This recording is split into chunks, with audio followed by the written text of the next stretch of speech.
The night was alive with laughter, music spilling from the open doors of the Lux Lounge. Inside, the air was thick with celebration. Glasses clinked, friends embraced, and at the center of it all stood Kayla Monet Williams, glowing in the way only a woman in love could. Her sleek black dress shimmered under the soft glow of the chandeliers, her ring catching the light as she lifted her hand to wave at another well-wisher. Tonight was supposed to be the beginning of something new. A promise. A future.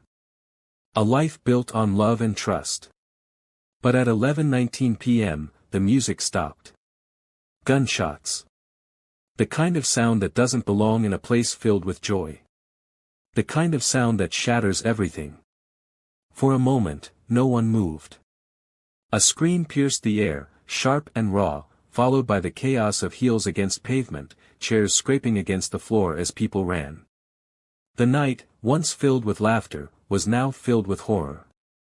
Outside, under the unforgiving glare of the streetlights, Kayla lay motionless. Blood seeping into the pavement, the warmth of her body slipping away with every passing second. Her phone, just inches from her hand, screen cracked, buzzing with an unread message. Nearby, a car door slammed. Tires screeched against the asphalt, leaving behind nothing but burned rubber and questions. By the time the first officers arrived, the echoes of the gunfire had faded, swallowed by the city. But the evidence remained. Shell casings gleamed under flashing red and blue lights. The scent of gunpowder lingered in the air. And Kayla Williams, the woman who had been celebrating her future just moments ago, was gone. What happened that night? Who pulled the trigger? And why did someone want her dead on the day that was supposed to be one of the happiest of her life? As investigators retraced her final moments, one thing became clear. This was no accident. This was no random act of violence. This was planned. And the truth was buried deeper than anyone could have imagined. Detectives arrived at the scene within minutes, their headlights sweeping over the crowd that had gathered in stunned silence. Some guests were still in their formal attire, heels in hand, tear-streaked faces illuminated by the flashing lights. Others stood frozen, whispering among themselves, their voices hushed as if afraid that speaking too loudly would make the nightmare real. Kayla's body lay just outside the entrance to the parking lot, her chest rising and falling in shallow, desperate gasps. A single gunshot wound to the torso. Blood pooling beneath her, dark and thick. Her lips trembled, her eyes fluttered. She was trying to speak. A final message, a last word that would never be heard. The paramedics worked frantically, shouting to one another as they applied pressure to the wound. The sirens screamed into the night as they loaded her onto the stretcher, wheeling her toward the ambulance. A heartbeat. A chance. A fragile thread of life still holding on. And then, just before the doors slammed shut, silence. Kayla Williams, mother of two, fiancé, daughter, friend, was gone. The crowd erupted into sobs. Monique Carter, her best friend, collapsed onto the pavement, her hands shaking as she reached for the space where Kayla had just been. Jared Thomas, the man who had placed a ring on her finger and promised forever, stood unmoving, his jaw clenched so tightly that his entire body shook. The air felt different now. Heavier. Weighted with something that couldn't be undone. Inside the venue, the crime scene tape went up. Officers moved through the crowd, taking statements, asking questions that no one was ready to answer. Who saw her last? Who was outside with her? Who had a reason to pull that trigger? The first lead came from the security footage. At 11:14 p.m., Kayla stepped outside. She wasn't alone. A blurred figure, partially hidden by shadows, lingered near the edge of the frame. Tall, broad-shouldered, wearing dark clothing. 5 minutes later, Kayla was on the ground, and the figure was gone, but it wasn't just one person that left the scene. Two separate vehicles sped away in opposite directions. Which one held the shooter? And who had sent the message that made Kayla walk outside in the first place? The investigation began immediately. Detective Raymond Collins, a seasoned investigator with over 20 years on the force, took the lead. He had seen cases like this before, crimes of passion, revenge, jealousy. The kind of murders that weren't about money or robbery. They were about something deeper. Something personal. Kayla Williams wasn't just a random victim. She was targeted. The first person detectives questioned was Jared. His hands were still shaking, his voice low, almost robotic, as he recounted the night's events. He and Kayla had been together the entire evening, he said. Laughing, dancing, celebrating. She was happy. She was looking forward to their wedding. Then, she got a message. She pulled out her phone, stared at the screen, and her smile faltered. A slight hesitation. Then she leaned in, whispered something to Monique, and told Jared she'd be right back. She never came back. Jared swore he had no idea who sent the message. His own phone had been in his pocket the whole time. He didn't see her talking to anyone before she left, but when detectives asked to see Kayla's phone, something was missing. The message that had made her leave was gone. Deleted. And it hadn't been her that erased it. Detectives sent the phone to forensics, trying to recover the missing data. Meanwhile, they turned to the people closest to her. Monique Carter was next. Her face was streaked with mascara, her voice hoarse from screaming. She and Kayla had been best friends for years. She knew about Kayla's past, her struggles, her victories. And she knew something else. Kayla had been worried. For weeks, she had felt like someone was watching her. Following her. She didn't say it outright, but Monique could tell. Kayla started locking her doors more often, looking over her shoulder when she walked to her car. There were missed calls from unknown numbers. Text messages she never explained, and then there was Marcus M.J. Johnson. Kayla's ex-boyfriend. The father of her first child. The man she had once loved but eventually feared. Detectives knew his name well. A history of arrests, nothing violent, but enough to suggest trouble. Fraud. Theft. Suspicious activity that never quite stuck. And a reputation for not letting go. MJ had a reason to be jealous. A reason to be angry, and, possibly, a reason to kill. Detectives tracked him down the next morning. He was at his apartment, sitting on his couch, scrolling through his phone as if he hadn't just lost the mother of his child. His face was unreadable, his tone too casual. "She's dead?" he asked, raising an eyebrow. That's crazy. Crazy. A woman he had once claimed to love. The mother of his child. And that was his reaction. They asked him where he had been at 11:19 p.m. "I was home," he said, leaning back against the couch. "Watching TV. My neighbors saw me." A solid alibi. Or so it seemed, but when they pulled his phone records, things started falling apart. At 11:08 p.m., MJ's phone pinged off a tower just 3 miles from the Lux Lounge. At 11:15 p.m., he received an incoming call. At 11:16 p.m., he sent a message. At 11:19 p.m., Kayla was shot, and at 11:22 p.m., MJ's phone pinged again. This time, 12 miles away, moving fast. That he wasn't watching TV. That he was on the move. When detectives confronted him with the evidence, his demeanor shifted. He sat up straighter, his hands clasping together. "I didn't do it," he said. "You think I'd kill her? I loved her."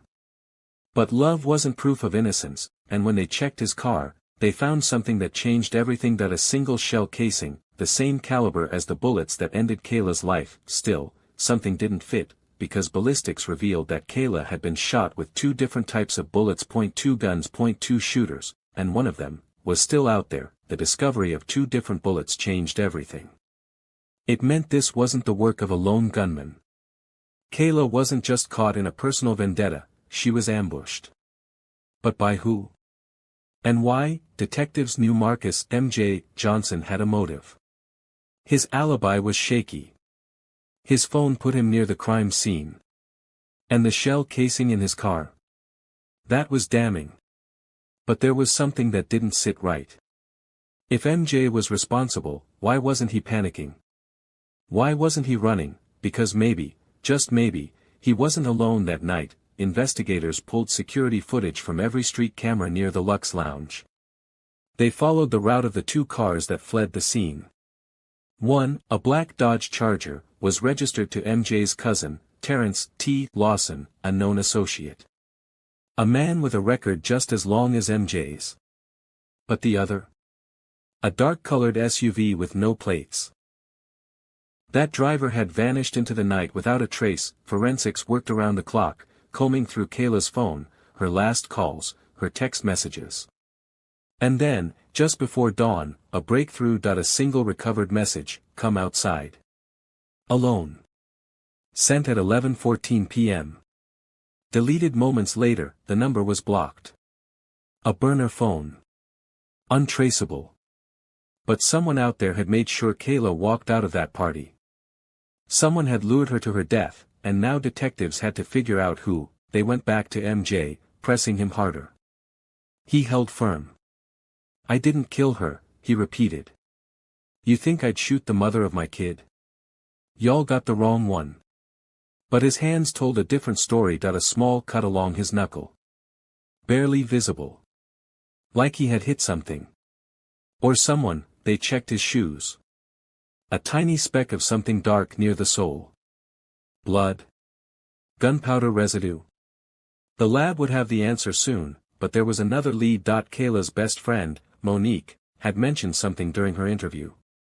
Something small, something that seemed like nothing at the time, but now. Now, it felt like a missing piece. A week before Kayla's death, Monique said, she had been scared.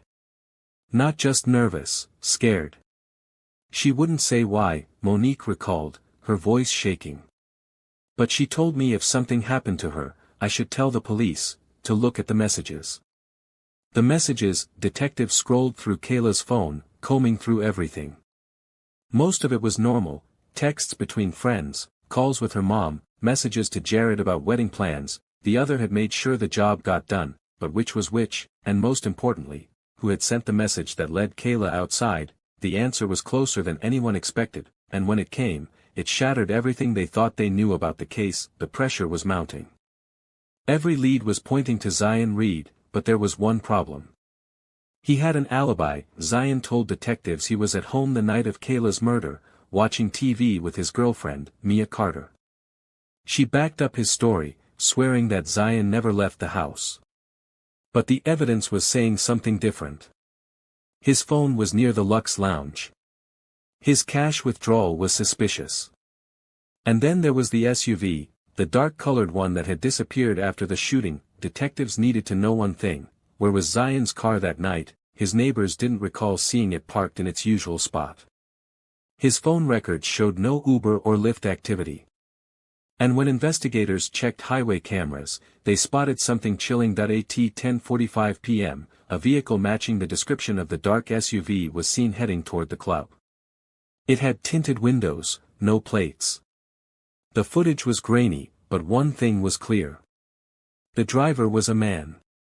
And he wasn't alone. In the passenger seat was another figure, their face obscured by a hood. Detectives now had a theory. Zion hadn't been the only one involved. He had help. Someone else had been in that car. Someone else had fired a gun that night, but who? They pulled Zion back in for questioning. This time, they didn't hold back. "Where were you at 11:14 p.m.? "I told you," Zion said, his voice calm but his hands shaking slightly. "I was home." The lead detective leaned in, placing a photo on the table. A still image from the security footage then explained this. Zion's face twitched. His eyes darted to the side. "I don't know what you're talking about." "Your phone was off at exactly 11:07 p.m., the detective continued. "And it turned back on 20 miles away. You're telling me that's a coincidence?" Zion exhaled, rubbing his temples. "I didn't kill her." "Then who did?" Silence. A long pause, then, finally, a whisper. "I can't say." That was enough for detectives. Zion knew more than he was letting on. He wasn't just a suspect. He was part of something bigger. They pulled Mia Carter back in, this time questioning her separately. Her loyalty to Zion was obvious, but under pressure, she cracked that at first. She repeated her story. Zion was home. They watched TV. They fell asleep. But when investigators showed her a timeline of his phone records, her expression changed. I don't know, she said quietly. Maybe he went out for a little. For how long?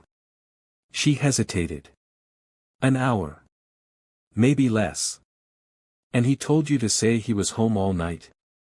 A single tear slipped down her cheek, and when they found it, it would turn the entire investigation upside down. The city was watching. News stations had picked up the case, speculating about the tangled web of connections between Kayla, Zion Reed, Marcus M.J. Johnson, and Terrence T. Lawson. Social media exploded with theories. Was this about love? Betrayal? A deal gone wrong? Detectives weren't interested in speculation. They needed proof. They needed the missing piece that would turn suspicions into convictions, and then, in the early hours of the morning, it came that a single phone call to the precinct. A woman's voice, nervous but determined. I have something you need to see. Her name was Jasmine Porter. She was Terrence Lawson's ex-girlfriend, and she had been waiting for this moment. Jasmine arrived at the station an hour later, gripping her phone tightly. Her hands trembled as she set it on the table. They think they're smart, she whispered. But they don't know what I know. Detectives leaned in as she opened her messages. And there it was, screenshots of conversations, voice memos, and one chilling video. A recording taken the night before Kayla was killed. In the video, the camera was shaky, the image dark, but the voices were clear. Zion Reed, Terrence Lawson, and a third man. A man who hadn't been on their radar. His name was Darnell D. Bishop. A man with no connection to Kayla. No known history with Zion or Terrence, but he was there, and what he said on that recording changed everything. She needs to go, Darnell muttered, his voice low and sharp. Ain't no more waiting. She got too close. Too close to what? Detectives played the video again.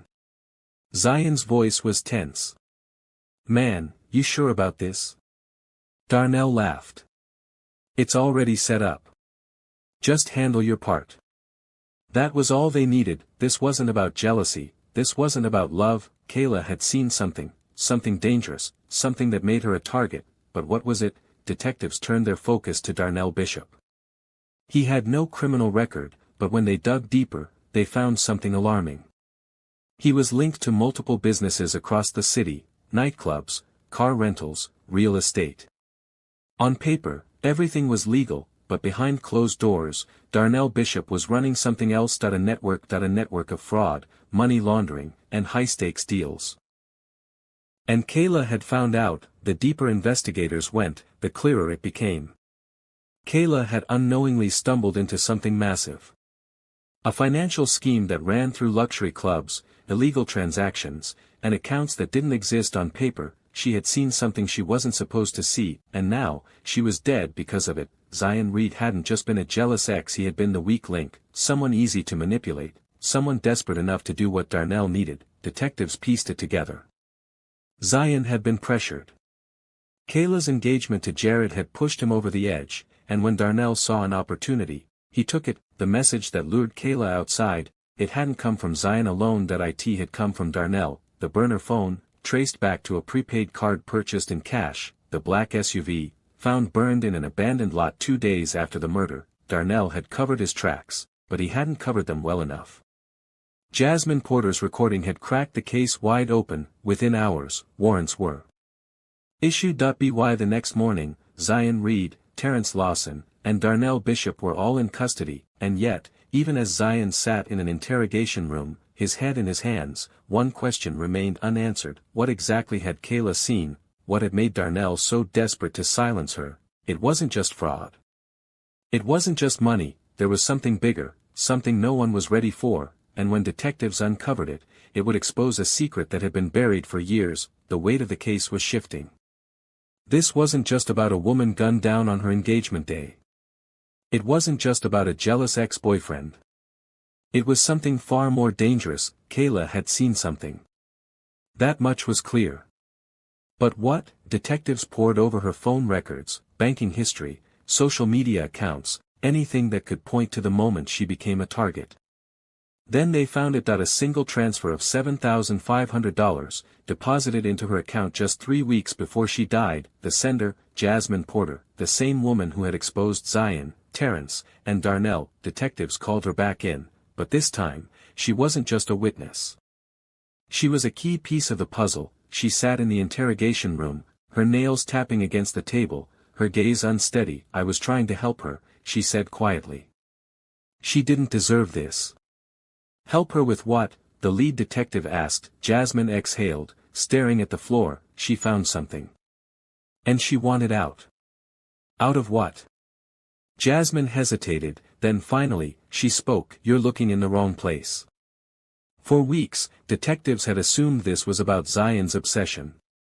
About a man who couldn't handle losing the woman he once loved, but that was just the surface. Kayla wasn't an outsider who accidentally stumbled into Darnell's operation. She had been involved, and she had been trying to leave. Jasmine reached into her bag and pulled out a second phone. It wasn't hers. It was Kayla's. "She gave this to me the night before she died," Jasmine said, her voice breaking. "Told me to keep it safe." Detectives powered it on, and there it was, the missing piece. A video.it had been recorded from inside a black SUV. The same kind of vehicle that had been spotted fleeing the scene the night Kayla was killed. The footage was shaky, filmed in secret, but the voices were clear. Darnell Bishop was sitting in the driver's seat. In the passenger seat, a man no one had mentioned before. A police officer. Detectives froze. The man in the video was Sergeant William Tate. A high-ranking officer in the city's narcotics division. A man with an untouchable record. A man who had, just days ago, assured detectives that their investigation was moving in the right direction, and now, here he was, in a car with Darnell Bishop, discussing transactions, names, shipments. Talking about money that had disappeared. And about the woman who had found out. "She thinks she's smarter than everybody," Darnell was saying in the video. "She don't know what she's messing with." Tate sighed.